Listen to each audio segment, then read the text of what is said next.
Daniel Magoo. All right. What are we doing on this today? Um, Your Honor, I have in regards to case number 25F4-523, I have a couple things I'd like to point out about a couple of the matters here today. Go ahead. In regards to count 3, MCL 750197, lawfully detained or imprisoned in jail or confinement.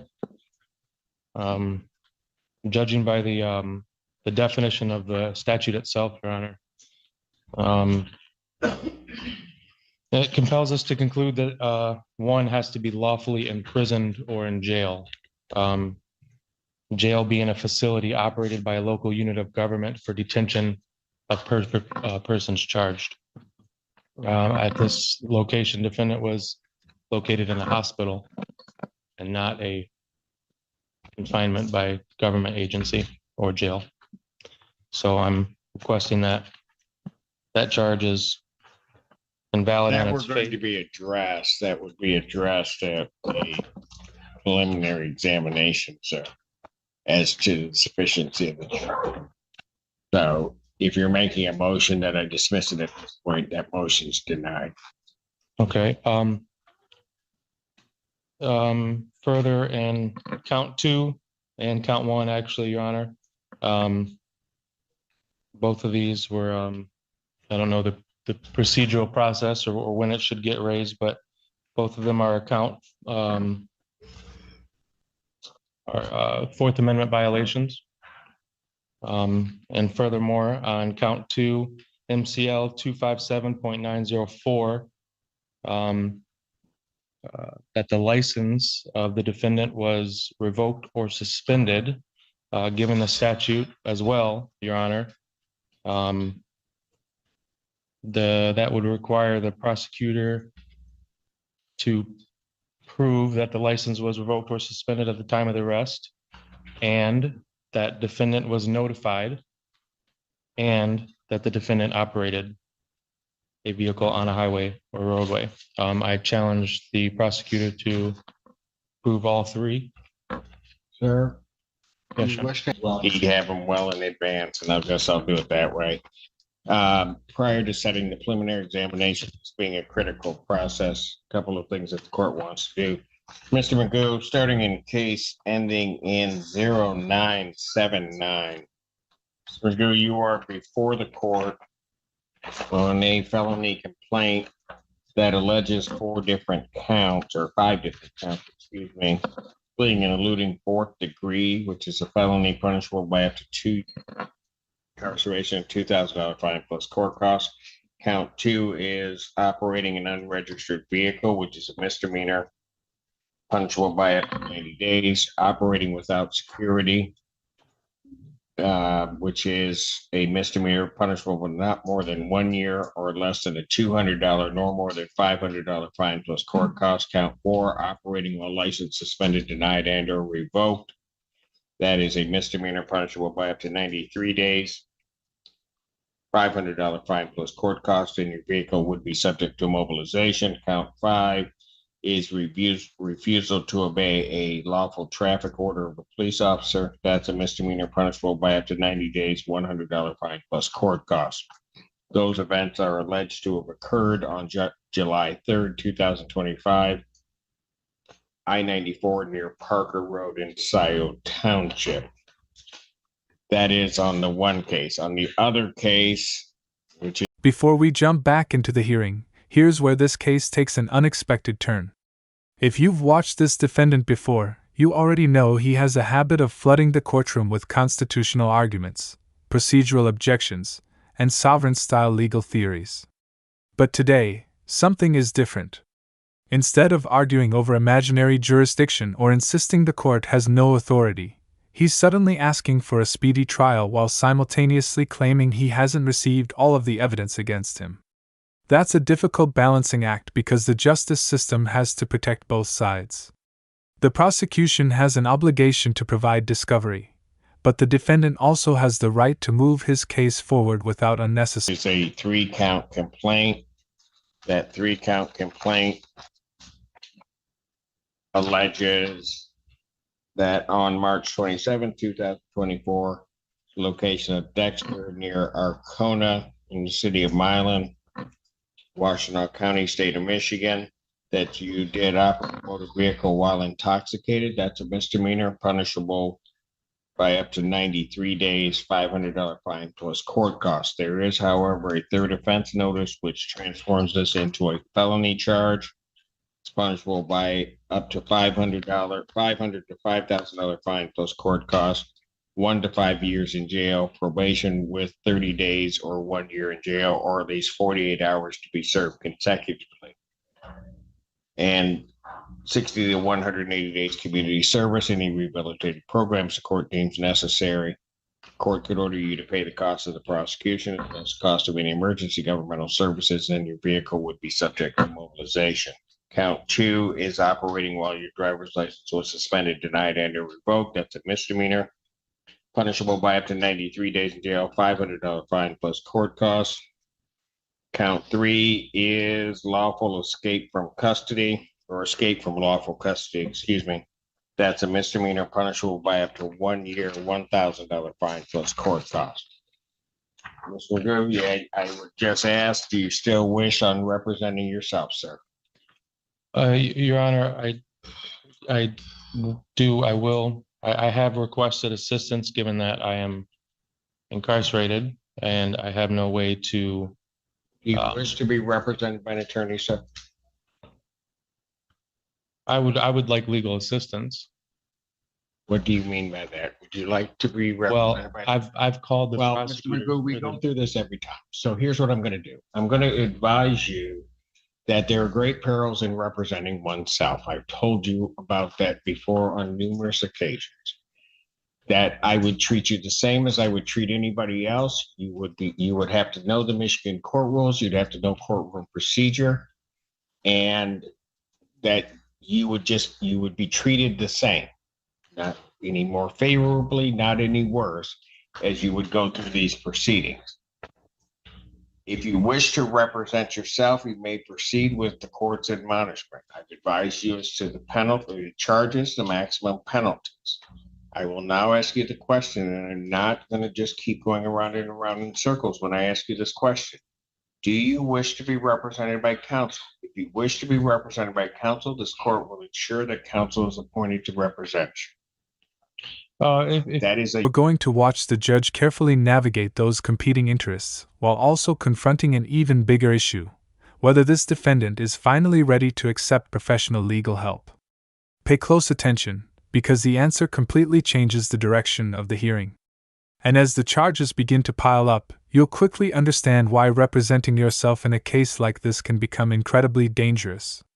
Let me know in the comments right now, if you were facing multiple criminal charges, would you trust yourself to defend your own case? Or would you hire an attorney?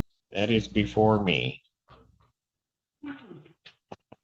on that date for both of these cases. I will apprise the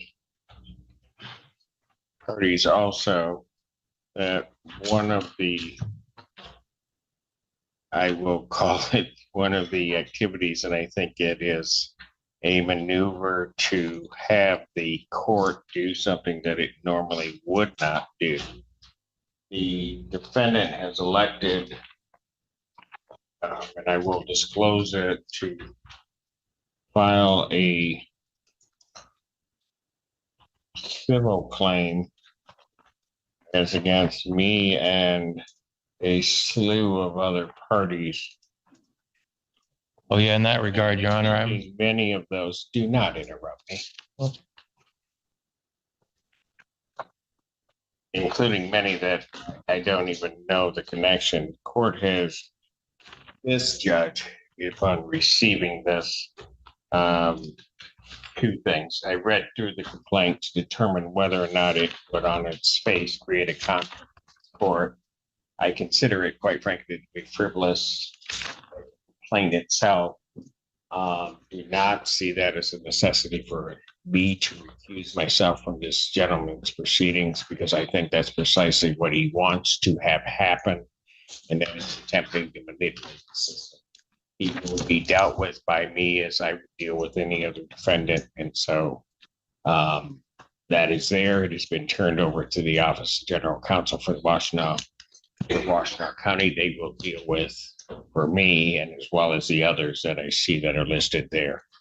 They will deal with that. They have also filed, it appears, and again, this is all part of his, what I will call shenanigans to shape this. He has filed against people of individuals without specific reference in the Washtenaw County Prosecutor's Office. I don't, as I view what I read, would not consider that any jeopardy upon their objectivity in handling this case. So. Even I'm aware of such filings were being received by our office maybe yesterday. At this point, we continue to proceed with this case until I did otherwise from the elected prosecutor. Can I speak on that note, Your Honor? I will let you talk, but I'm not going to let you go on in some diatribe. I've got other things to do. I've stood on my rights and I've stood on my beliefs this whole entire time, especially in the previous case, Your Honor. That complaint is well pleaded. It does affect multiple parties of this jurisdiction. Washtenaw County is a named party, and I do believe that my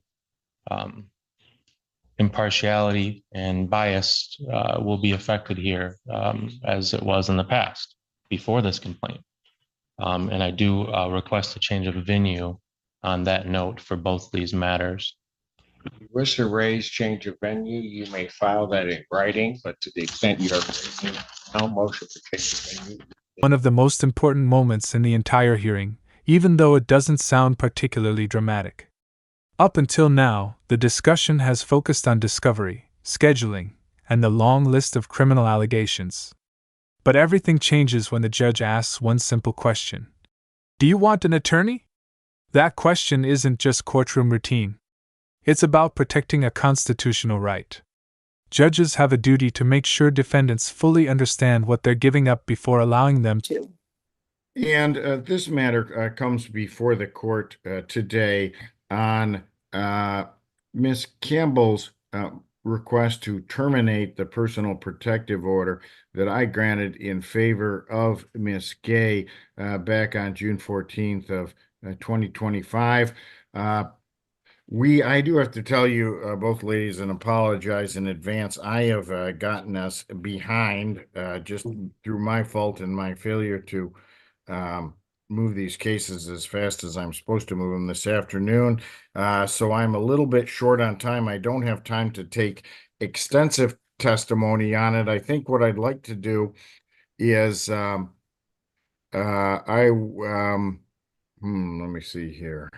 Okay, so we're just going to have to keep it quite short. And I guess the way I'll do it is I'll swear in Ms. Gay, take her testimony as to the basis for the PPO. I will hear in a response from Ms. Campbell why I should terminate the PPO, and then I can make a ruling. So, Ms. Gay, if you would please raise your right hand.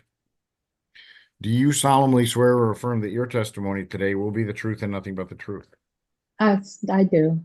Very good. And to support this protective order, you stated that there were a couple of incidents here, one of them being Ms. Campbell throwing eggs at your house. Tell me what happened on that occasion.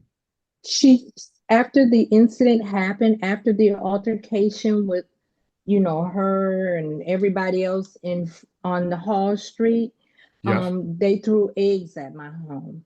Was and it then during that same big brouhaha on the blow up, or was it later that day or in the evening? When did it happen? later. Okay.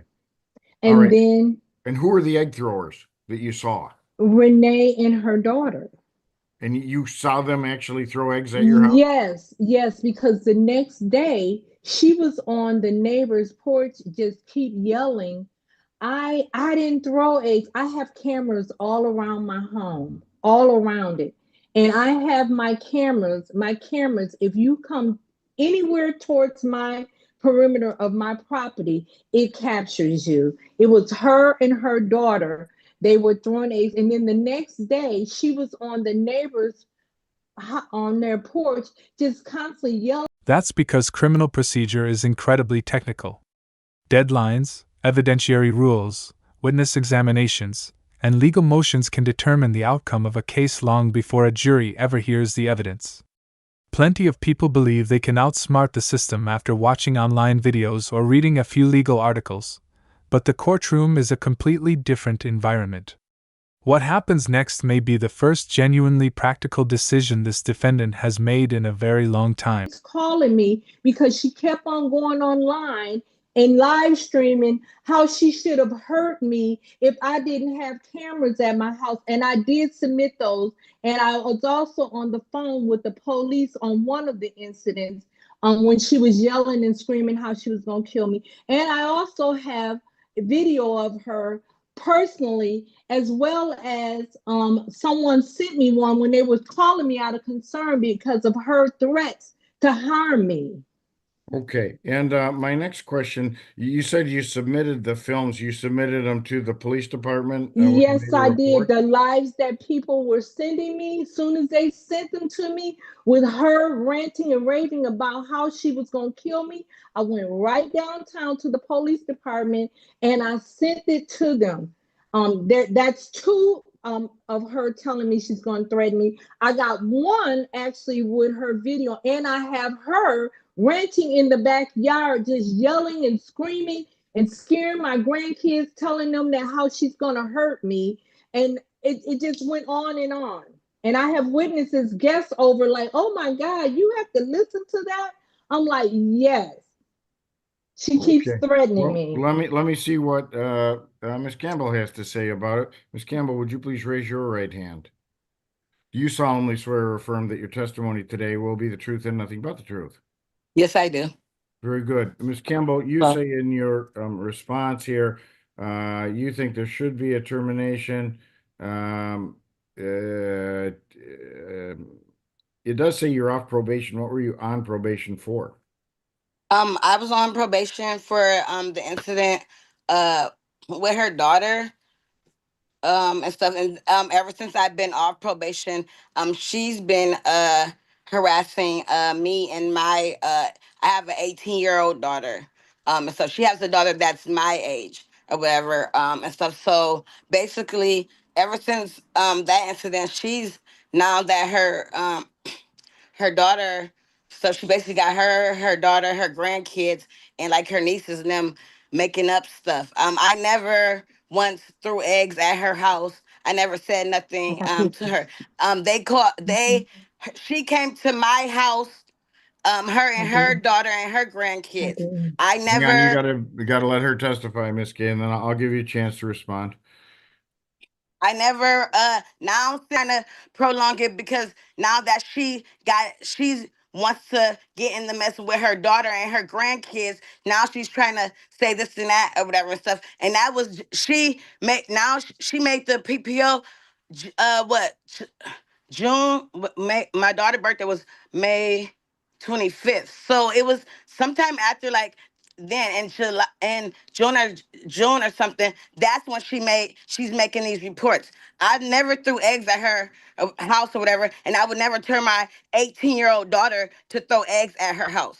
She called she said she never called the police. If I threw eggs at her house, why didn't she call the police? She came over here with a mob of people, her whole generation. Rising development.